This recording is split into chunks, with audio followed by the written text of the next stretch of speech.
Dead bodies.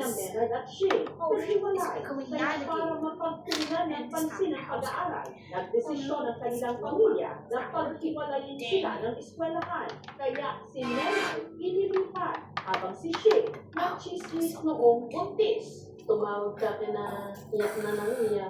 Sabi ko, tatagan mo yung loob niya, saka huwag kang umiiyak. Hindi naman totoo. Siya yung nanay siguro ng lalaki. Babae. Nakarating kay Nenay na ikinagalit nito sa isang Facebook post.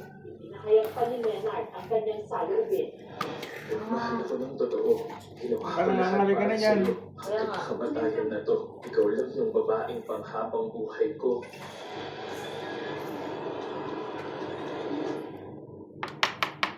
Ang post, agad daw pinira ng binata.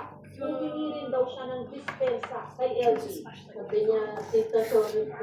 Talagang gusto niyang magpaniwala. Binago ng anak ko yung account niya na hindi na siguro niya mabuksan. Parang doon na niya napagsama-sama yung isipin niya. Hanggang umaga, itong August 7, si Nenay pumuslit sa eskwelahan ni Shay. Paano siya nagkaroon ng baril? Yun niya. Ayun o, ayun paano may baril o? Yun niya. Ang access Rifle! nila. Nakatambay noon Oh, si Shay. Jay. Oh, flashlights. Ginaan ng gwardiya yun. Yung mga access sila tapos nakakalusot sa guardia. Sa classroom. Rifle.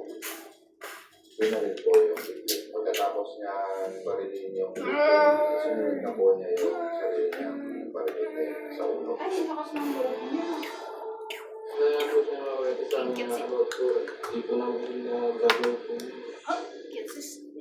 Makakakita tayo. Are you still recording? Eh, ano nga siya, may kamagay. Ito yung mga bata na mas dapat ating pinakausap. Isinugod si Shay at si Nenay sa ospital. Pero dahil sa tama ng bala sa puno, si Nenay pinawian ng buhay. Si Shay. Why? Ang ganda lang po si Maynard. Dahil ako sa pagmamahal ko niya. Paano ba The spinning arrow of death is here. Naman, nakoma. medyo mababa Ako, na rin po matos. yung blood pressure po niya. Wala na po siyang sarili pong paghina. Makalipas ang halos isang linggo, si Shay nang namatay din.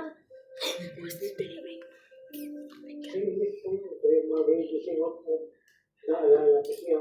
Hindi ko na pala nakakita ko wala. Ako, alam kong mabait ng bata. Alam kong hindi ko pababayaan ang Panginoon. Kasama ka niya. Sa kanya ka namin ang pinagkakatiwala. Hindi man nakatalang ko, sabi wala ako sa tabi mo nung nangyari. Ay, abroad niya pala.